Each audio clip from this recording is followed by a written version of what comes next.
The PlayStation 5 UI has been revealed, so let's go over 9 of the biggest changes. Number 1. The game is always front and center.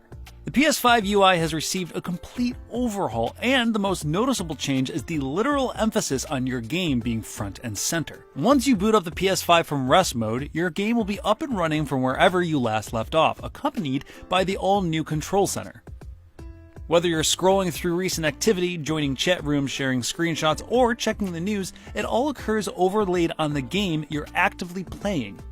Meaning, your gaming experience isn't being entirely interrupted by the console forcing you into another menu like the PS4 currently does. Number 2. The Control Center. Pressing the PlayStation button now brings you to the PS5's Control Center. Previously with the PS4, tapping the PS button would bring you out of the game into the PS4's home screen. If you held it, it'd bring up the quick menu, where you could check notifications, friend lists, and all that jazz. This time around, pressing the PS5's PS button no longer interrupts the game, but brings us to its new card-based UI. Instead of having to navigate either the home screen or quick menu, everything you want to accomplish, from checking on your friends list to going over game activity or looking at notifications, happens in the control center using cards. It's time to say goodbye to the home and quick menu from the PS4 altogether. Number 3. Cards.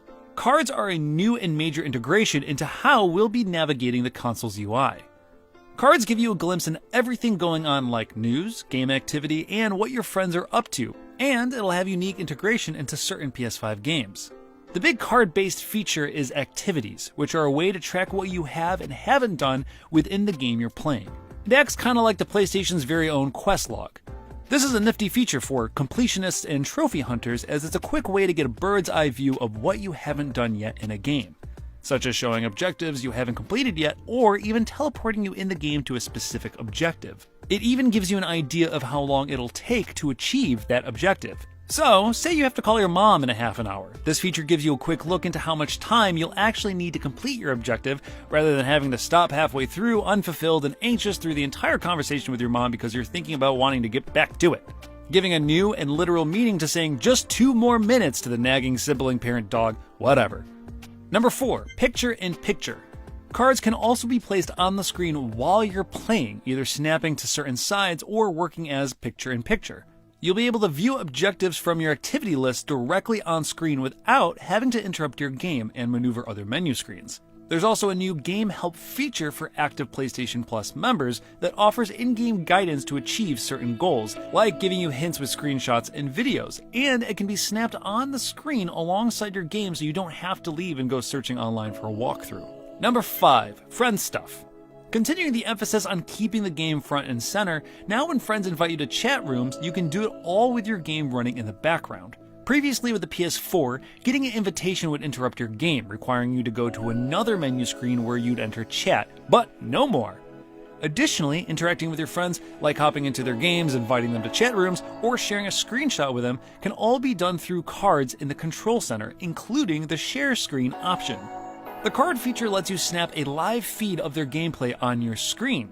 So now you can watch your friends get destroyed at Demon Souls while you gallantly swing through NYC in Spider-Man Miles Morales. Number 6. The Create button. Zero interruption is the name of the game here in the PS5's UI. And pressing the Create button brings up a minimalist option bar at the bottom of the screen with the option to capture something that had just happened, a screenshot, or begin recording gameplay. Number 7. The Home screen. While there's a lot of talk of its control center and card UI, the home screen, of course, makes a return, but with a facelift no less. If you're starting your console up fresh, the home screen is where you'll land. It's where you'll go if you want to start another game or download a new one. This time around, media has its own separate menu from games, rather than being all bunched together like on the PS4. Each game and application has its own integrated hub to explore information, which is a much needed upgrade to the PS4's feature of pressing down on a game and getting a bunched up, convoluted look at news, trophies, and friend activity. This new design seems much more breathable. Number 8. Explore. Explore is a new option to the PS5 that brings together all of your games, shows news stories, and trending media.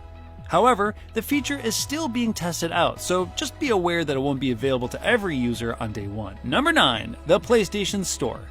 PlayStation Store is now integrated in the menu experience, as opposed to being its own separate app, making exploring, shopping, and finding new games a quicker, more intuitive experience without ever having to leave the PS5's home screen. There's 9 of the biggest changes we saw from the PS5 UI. Needless to say, it's entirely different, and we'll of course know a lot more once we get hands-on with the thing. So keep your eyes here on GameSpot, and while you're at it, check out Generation Next. It's the show about next generation consoles. This was Kurt, happy gaming, tell someone you love them.